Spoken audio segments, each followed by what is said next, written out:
भूखों से भरे परिवार ने खाया पहली बार जादुई खाना। गरीब सुरेखा चूल्हे पर बड़े ही दुखी मन से दाल उबाल रही होती है, तभी रेवती आती है।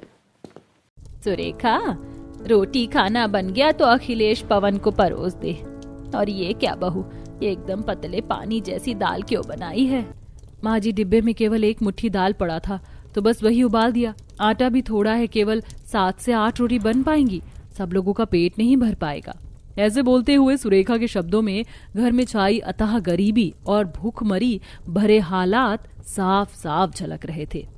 चल, जितनी रोटियां पकती हैं उसमें घर के मर्दाना खा लेंगे। उन्हें सारा दिन बाहर जाकर कड़ी धूप में मेहनत करना है। बाकी मैं और तू और किरण मकई का सतुआ पड़ा है ना, घोल कर पी लेंगे। जाने हमारे घर से गरीबी कब जाएगी। सुरेखा पवन अखिलेश को पानी वाली दाल के साथ रोटी परोस देती है। तभी देखा देखी बच्चे भी खाना मांगते हैं। मम्मी मम्मी, मुझको भी दाल रोटी दे दो, भूख लगी है। और मैंने कल रात को खाना नहीं खाया था, तो रात के बदले का खाना मुझको अभी देना, पूरी 4 रोटी देना। पारस बेटा, थोड़ी देर इंतजार करो, पिताजी और चाचा को खा लेने दो, फिर मैं देती हूँ। नहीं नहीं, मुझे अभी खाना चाहिए तो चाहिए। भाभी लाकर दे दीजिए ना। सुरेखा पारस को 1.5 रोटी और दाल डाल कर देती है तो वह डबडबाई आंखों से कहता है, माँ, ये दो, पूरी 2 रोटी भी नहीं है, इतने में मेरा पेट नहीं भरेगा। पारस, ऐसे जिद नहीं करते बेटा, खा लो। और अभी बड़ी दादी और दादाजी भी खाने को बाकी बचे हैं, रोटी कम है। सुरेखा, ये मेरी थाली में एक रोटी बच रही है, पारस को दे दो, खा लेगा। मैं जानती हूँ जी, आपने अपनी भूख मार कर ये रोटी छोड़ दी ताकि पारस भरपेट खा सके। क्यों मां अन्नपूर्णा, जिस घर में तुम्हारे एक एक दाने की कदर होती है फिर भी उन्हें भरपेट खाना नसीब नहीं होता है, वहीं अमीर एक खाने के पीछे लाखों रुपए खर्च करते हैं लेकिन अन्न की कदर नहीं करते। अच्छा माँ बाबूजी, हम चलते हैं। अच्छा बेटा, ध्यान से जाना, बाहर बहुत कड़ी धूप पड़ रही है। सुनिए जी, आते वक्त याद से राशन पानी लेते आना, रसोई में राशन खत्म हो गया है। अच्छा ठीक है, ले आऊंगा। रामनाथ के गरीब परिवार में कुल मिलाकर 9 से 10 जन खाने वाले हैं, जबकि कमाने वाले केवल 2 भाई। दोनों अनपढ़ होने के चलते मजदूरी का काम करते हैं। बदले में दोनों को 150 से 200 की दिहाड़ी हाथ आती है, जिसमें इतने में परिवार का पेट भरवाना कठिन होता है। कई बार तो बेचारे गरीब परिवार वालों के सामने ऐसी हालत भी पैदा हो जाती है जब उन्हें भूखे ही सोना पड़ता है। अखिलेश भैया, आज तो पूरी सवेरे सवेरे सड़क तवे के जैसे धधक रही है, काम पर जाने का जरा सा भी जी नहीं कर रहा है। पवन, तुझे तो पता है हम दोनों भाई पर ही घर टिका हुआ है। अगर हम काम पर नहीं जाएंगे तो घर का चूल्हा जलना आफत हो जाएगा। गरीबों के भाग्य में आराम करना नहीं लिखा होता। कुछ ही देर में दोनों भाई कंस्ट्रक्शन साइट पर पहुंच जाते हैं, जहां गरीब मजदूर सर पर बड़े बड़े तसलों में ईंटें उठाकर तपती गर्मी में ढो रहे थे। वहीं कामचोर मालिक चेतन छतरी में ठंडक में बैठकर रौब झाड़ रहा था। अरे ओ हरामखोर, जरा जल्दी जल्दी हाथ चला, ऐसे ढिलाई से काम करोगे तो दिहाड़ी काट लूंगा, फिर चिक चिक बाजी मत करना। हाँ जयराम जी की सेठ जी। लो जी, आ गए मालिक साहब लोग। अरे तुम दोनों भाइयों ने क्या लेट लतीफ आने की कसम खा ली है क्या? हाँ, सुधरोगे नहीं तुम, चलो जल्दी से काम पर लगो। दोनों भाई दिन भर में हजारों ईंट ढोते हैं। चलो, सब लोग खा चुके हैं तो सांझ के लिए अभी चूल्हा लीप लेती हूँ। तभी सुरेखा की बेटी आंचल रसोई में सूखा सा चेहरा लेकर आती है और भूख के भाव से कहती है, माँ, ये परात में जो एक रोटी पड़ी है, ये किसके लिए है? मैं खा लूं क्या? मुझे और भूख लगी है। नहीं बिटिया, ये रोटी किरण बुआ के हिस्से की रखी है, वो खाएंगी। ठीक है माँ। बेचारी आंचल भूखी शक्ल लेकर बाहर चली जाती है। ऐसे ही सिलसिला जारी था। एक दोपहर में बूढ़ी दादिया सास सीतामणि दरवाजे पर बैठी थीं, तभी उसे खुशबू आती है। आहा, कितनी बढ़िया खुशबू आ रही है। लगता है पड़ोस वाले शुद्ध घी में हलवा पूरी बना रहे हैं। जी ललचा गया। वैसे एक बार के खाए खाए सारा दिन यूं ही भूखे कट जाता है। अरे सुरेखा बहू, सुन जरा। जी बाबूजी, कहिए ना। थोड़ा आटा का हलवा बना ले, खाने का बड़ा जी कर रहा है, थोड़ा थोड़ा खा लेंगे। जी अच्छा, बनाती हूँ। तभी रेवती लाचारी भरे लहजे से उसे रोक देती है। रहने दे बहू, हलवा मत बना, वरना शाम को रोटी बनाने के लिए आटा कम रहेगा तो भूखे सोना पड़ेगा।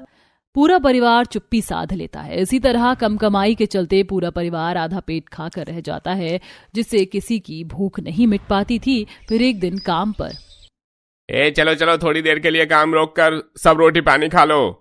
ऐसा बोलकर चेतन जब अपना टिफिन खोलता है तो उसमें कढ़ाई पनीर, दाल मखनी, पनीर नान था। आहा भाई वाह, लुगाई हो तो ऐसी, रोज रोज ऐसे बदल बदल कर किस्म किस्म का खाना खाने को मिल जाए, जिंदगी सफल हो। मेरी तो जीभ लपलपा रही है अब। चेतन खाने पर टूट पड़ता है। वहीं बगल में जमीन पर दोनों भाई पवन, अखिलेश प्याज के साथ एक रोटी बांट कर खा रहे थे। खाने की खुशबू उन तक पहुंच रही थी। ये भी क्या जिंदगी है भैया, दिन भर पसीना बहाने के बावजूद भी हम अपने परिवार वालों को भरपेट नहीं खिला पाते। गरीब के नसीब में केवल नमक रोटी खाना ही लिखा होता है भाई, खा ले। ऐसे ही दिन ढलते हैं, लेकिन हालात बद से बदतर हो जाते हैं जब पूरा परिवार दाने दाने को मोहताज हो जाता है। माँ, बड़ी जोरों की भूख लगी है। तुम पिछले 2 दिनों से खाना नहीं बना रही हो, भूख के मारे पेट दुख रहा है। आंचल को भूख से मचल कर रोते देखकर सुरेखा उसे दिलासा देती है। आंचल बेटी, दादी गई है राशन लाने के लिए, आने दो, फिर गर्मा गर्म रोटी बना दूंगी, ठीक है? अरे माँ जी, आप राशन ले आई? नहीं बहू, लाला ने उधार में राशन नहीं दिया। जाने भगवान कहाँ सोया है, सोचा नहीं था इतना बुरा दिन देखना पड़ेगा। सुरेखा रसोई में आकर कनस्तर में लगा थोड़ा आटा इकट्ठा करके रोटी बनाती है। शुक्र है भगवान की दया से 2 रोटी तो बन गई। पारस, आंचल लो, खा लो। बेचारी गरीब बहू ने अभी थाली परोसी ही थी, तभी दरवाजे पर एक बुढ़िया आती है, क्योंकि पसीने पसीने थी। कंधे पर एक झोला था और चेहरा भूख से भरा हुआ था। अरे सुनो बेटी, बड़ी दूर से चल कर आई, बड़ी भूख लगी है, 2 रोटी खिला दो, भगवान तुम्हारा भला करेगा। हाँ हाँ, लाती हूँ अम्मा जी, भीतर आ जाइए, बाहर धूप है ना। सुरेखा आदर के साथ अम्मा को घर में बैठाकर ठंडा ठंडा पानी और सूखी रोटी परोसती है।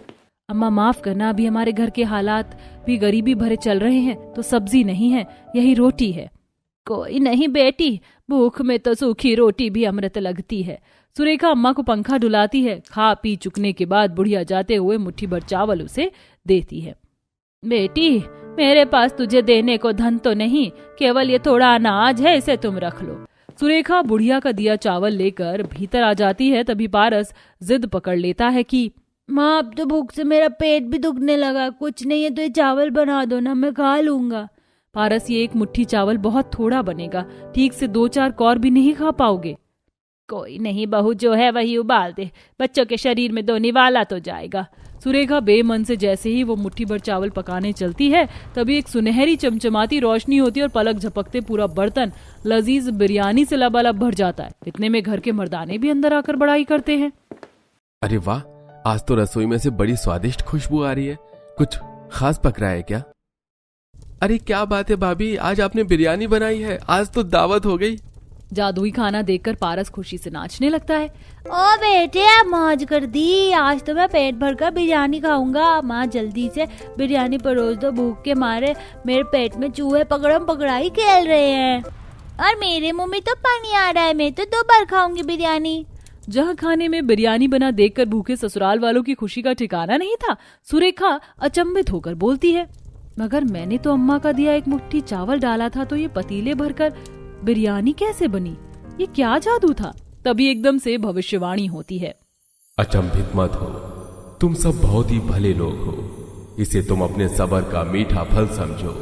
इतने वर्षों तक तुमने रूखा सूखा आधा पेट खाकर जो दुख काटे, इसे खाने के बाद तुम्हारा भूखा परिवार तृप्त हो जाएगा और इस परिवार में आज के बाद खाने की घटी कभी नहीं होगी। इसके बाद सुरेखा सबको गर्मा गर्म बिरयानी परोसती जाती है। क्या लजीज बिरयानी है, अरे मेरे मुंह में तो पानी आ रहा है। अरे तो फिर देर किस बात की है, चलो हल्ला बोलो सब। पूरा परिवार जादुई खाने का लुत्फ उठाते हैं। आज तो जैसे हम भूखों से भरे परिवार वालों की दावत हो गई, पहली बार हमको पेट भरकर खाने को मिला है। अरे बहू, थोड़ा और बिरयानी तो डाल। भाई, मेरा तो बिरयानी खाकर पेट भर गया, इस पर कुछ मीठा खाने को मिल जाता तो मजा आ जाता। इतना बोलने के साथ बर्तन में बिरयानी की जगह शाही टुकड़ा आ जाता है। अरे वाह, ये तो सोने पर सुहागा हो गया। दादी, दुख के दिन गए दादी माँ, अब तो हम रोज रोज रज कर जादुई खाना खाएंगे, वो भी भर पेट। उस दिन के बाद से भूखों से भरे परिवार वाले हर दिन हंसी खुशी पेट भरकर भोजन करते हैं। क्या बात है भाई साहब, इस बार तो आपने अपनी दुकान में काफी रंग बिरंगे गुलाल लगा रखे हैं। काला, सफेद, नारंगी, सारे रंग गुलाल हैं इस बार। अरे भाई साहब, होली सिर्फ खुशियों का नहीं बल्कि रंगों का भी त्योहार है। अब रंगों के त्योहार में भला 2-4 से क्या काम चलेगा, कम से कम 15-20 रंग तो होने चाहिए ना। वो तो है। चलिए आप मुझे ये सारे रंग आधे किलो पैक करके दे दीजिए। इस बार होली मनाने के लिए हमारे रिश्तेदार भी आ रहे हैं। बस 5 मिनट रुकिए, मैं जल्दी से सारे रंग पैक कर देता हूँ। शहर के पास ही बसे रामपुर नामक एक छोटे से गांव में ये 5 भाई गुलाल बेचने का काम किया करते थे। सालों से गांव के ज्यादा लोग उनके यहाँ से गुलाल लेते थे। वो गुलाल बेचकर 5 भाई अपना और अपनी पत्नियों का काफी अच्छा गुजारा चला लिया करते थे। और होली के करीब तो जैसे मानो उनके घर में मां लक्ष्मी का ही वास हो जाता था। इस बार तो आप लोगों की काफी अच्छी कमाई हुई है ना। मैं तो कहती हूँ कि अब हम इस छोटे से घर को जुड़वाकर एक बड़ा सा घर बनवा लेते हैं। कल को परिवार बढ़ेगा तो घर भी तो बड़ा होना चाहिए ना। आप लोग कब तक हर जगह पैदल जाया करेंगे? मैं तो कहती हूँ कि अब आप लोग भी बाइक ले लीजिए। अब ये भी कोई बोलने की बात है, बस ये होली का त्योहार निकल जाए फिर हम लोग घर भी बनवा लेंगे और लगे हाथ बाइक भी ले लेंगे। पूरा परिवार हंसी खुशी से अपनी जिंदगी काट रहा था। जैसे जैसे होली के दिन आ रहे थे वैसे वैसे उनके ग्राहक भी बढ़ते जा रहे थे। इन्हीं के बीच उस गांव में ही एक प्रेमनाथ नाम का एक और गुलाल का ही दुकान का मालिक था। कहने को प्रेमनाथ भी इन 5 भाइयों की तरह गुलाल बेचा करता था, लेकिन गांव के सिर्फ 3 से 4 लोग ही उससे गुलाल लिया करते थे, जिसके चलते प्रेमनाथ का काफी नुकसान होता है। अरे 5 भाइयों ने गुलाल बेचने का काम शुरू किया है, तब से मेरा तो धंधा ही बंद हो गया है। कुछ ना कुछ तो करना पड़ेगा, वरना वो दिन दूर नहीं जब कटोरा लेकर मंदिर के बाहर 1-1 रुपए के लिए भीख मांगनी पड़ेगी। प्रेमनाथ अपनी ईर्ष्या के चलते उन 5 भाइयों के गुलाल में कुछ मिलावट कर देता है। और आज होली का दिन था। होली के दिन सभी लोग एक दूसरे को गुलाल लगाकर खुशियां मना रहे थे, लेकिन जब भी वो मिलावट वाला गुलाल किसी के चेहरे पर लगता तो उसके चेहरे पर बहुत तेज जलन होने लगती और कई लोगों के तो चेहरे भी बुरी तरह से लाल पड़ चुके थे, जिसके चलते सब लोग गुस्से में तिलमिलाते हुए उन 5 भाइयों की दुकान पर जाते हैं। अरे ये तुम 5 ने गुलाल में क्या मिलाया है? तुम्हारे गुलाल लगते ही सभी के चेहरे जलने लगते हैं। गुलाल में क्या मिलाएंगे? इतने सालों से हम लोग गुलाल बेच रहे हैं, हमें नहीं पता। अगर तुम लोगों को नहीं पता तो किसे पता होगा? भगवान के लिए सब शांत हो जाइए। हमारे पति कह रहे हैं ना, जब उन्हें नहीं पता, ये गुलाल तो बाहर से बनकर आते हैं। हमारे पति तो बस इन्हें बेचने का काम करते हैं। अरे गुलाल तो मैं भी बेचता हूँ, लेकिन जो भी कोई मुझसे गुलाल खरीदता है, मजाल है कि उसके चेहरे पर या शरीर पर कोई भी हानि हो। जरूर इन लोगों ने गुलाल में कोई मिलावट की है। मैं तो कह रहा हूँ इनका सारा गुलाल फेंक दो और इनके दुकान भी तोड़ डालो। हाँ, ये बिल्कुल ठीक है, सही कह रहे हैं। ये ऐसे लोगों को दुकान चलाने का कोई हक नहीं है। सभी गांव वाले मिलकर पहले तो उन 5 भाइयों की काफी पिटाई करते हैं और सारा गुलाल जमीन पर फेंक कर उनकी दुकान भी तोड़ देते हैं। घर में रखी जमा पूंजी उन 5 भाइयों के इलाज में लग जाती है, लेकिन अब उनके पास रोजगार का कोई भी जरिया नहीं था और ऐसे ही कई महीने गुजर जाते हैं। छोटी मोटी नौकरी करके ही अब उन सबको अपना गुजारा चलाना पड़ रहा था। भैया प्रेमनाथ की दुकान पर ग्राहक आने नहीं रुकते थे। धोखेधड़ी से प्रेमनाथ की अब काफी ज्यादा कमाई होने लगी थी। ऐसे कुछ समय और गुजरता है और अब एक बार और होली का त्योहार आने वाला था। एक बार फिर होली का त्योहार आने वाला है। हर साल होली के त्योहार पर हमारे घर में कितनी खुशियां होती थी ना। हम सब लोग अपनी हर छोटी बड़ी जरूरत को पूरा करते थे, लेकिन देखिए इस बार सब कुछ कितना बदला हुआ है। हम लोग फिर से गुलाल का काम शुरू कर पाए, लेकिन कोई फायदा नहीं है। ना ही हमारे पास इतने पैसे हैं कि हम बाहर से गुलाल मंगवा सके, और ना ही अब कोई गांव वाला हमसे गुलाल खरीदेगा। सब कुछ बर्बाद हो जाएगा। कब तक हम ऐसी छोटी मोटी नौकरी करके अपना गुजारा चलाएंगे? ऐसे मन मारने की कोई जरूरत नहीं है। क्या हुआ अगर लोग हमसे गांव में गुलाल नहीं खरीदते? हम शहर जाकर गुलाल तो बेच सकते हैं ना। हमारे गांव से शहर है ही कितना दूर।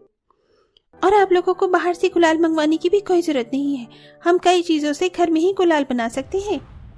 जब मैं छोटी थी तो मैं अपनी माँ के साथ घर में ही गुलाल बनाया करती थी, इसलिए मुझे पता है कि हम किन किन तरीकों से गुलाल बना सकते हैं। बस हमें आप लोगों का साथ चाहिए। अपनी बीवियों की इतनी हिम्मत देख उन 5 भाइयों के अंदर भी हिम्मत आ जाती है, जिसके बाद वो 5 बहुएं अलग अलग जुगाड़ से होली का गुलाल बनाने की तैयारी करती हैं। अरे राशि, हमने तो जंगल से कितनी तरह की फूल इकट्ठा कर लिए हैं। इतनी फूल तो गुलाल के लिए काफी होंगे ना। ये देखो, यहाँ तो गुलाबी रंग के भी फूल हैं। चलो इन्हें भी तोड़ लेते हैं। आगे और देखते हैं, क्या पता आगे और ज्यादा फूल मिल जाए। फूलों की तलाश में प्रीति और राशि जंगल के काफी अंदर तक चली जाती हैं। वहां पर भी फूलों को इकट्ठा करने में लगी हुई थी कि तभी प्रीति की नजर लाल और चॉकलेटी रंग के बड़े बड़े पत्थरों पर जाती है, जिसे देख राशि ये देखो, ये पत्थर तो पूरी मिट्टी के बने हुए हैं। जैसा अगर हल्का सा भी इस पर हाथ लग गया तो ये मिट्टी गिरेगी। और जरा ये मिट्टी देखो, दिखने में कितनी खूबसूरत लग रही है ना। अरे ये कोई ऐसी वैसी मिट्टी नहीं है, बल्कि पहाड़ी मिट्टी है। पता है, कई गांव में इन मिट्टियों से सजने संवरने का सामान बनाया जाता है। चलो हम इस मिट्टी को भी ले चलते हैं। फूलों के साथ साथ उस रंग बिरंगी मिट्टी को भी इकट्ठा करके वो दोनों घर आने लगती हैं। वहीं दूसरी तरफ बाकी बहू ने ढेर सारी सब्जियां और फलों को इकट्ठा कर लिया था। तुम लोगों ने जंगल से कितने तरह के फल इकट्ठा किए हैं, और ये सब्जियां, ये सब तो खाने के लिए थी ना। इन सब्जियों और फलों का क्या करोगे तुम? अरे हम इसे भी गुलाल बनाएंगे। इनके रस से हमें अलग अलग तरह के रंग मिलेंगे और फिर हम उसे आराम से गुलाल बना सकते हैं। ज्यादा फिक्र मत करिए, बस हमारा कमाल देखते जाइए। काफी सारे फल, फूल, मिट्टी, यहाँ तक कि ताजी ताजी हरे घास भी इकट्ठा कर ली थी, जो उनके गुलाल के रंग बनाने के लिए काफी ज्यादा थी। तुम लोगों ने गुलाल के रंग के लिए तो सारा सामान इकट्ठा कर लिया, लेकिन अब गुलाल कैसे बनाओगे? इन रंगों से तो गुलाल नहीं बन सकता ना। ये तो हमें भी पता है कि रंगों से गुलाल नहीं बन सकता, इसलिए तो मैंने साल भर के राशन से ये थोड़ा थोड़ा बेसन आटा और इकट्ठा किया था। इसके अंदर हम ये सभी रंग मिलाएंगे और इन्हें सूखने के लिए रख देंगे। फिर देखिएगा 1 से 2 दिन के बाद हमारा गुलाल बनकर तैयार हो जाएगा। वो पांचों बहुएं अब आटे, बेसन और मैदे के अंदर अलग अलग तरह के सब्जी, फल, घास और मिट्टी को मिलाती हैं और देखते ही देखते 2 से 3 दिन के अंदर ही उनके गुलाल बनकर तैयार हो जाते हैं, जिन्हें लेकर अब वो भगवान का नाम लिए शहर जाती हैं और अपने गुलाल बेचने लगती हैं।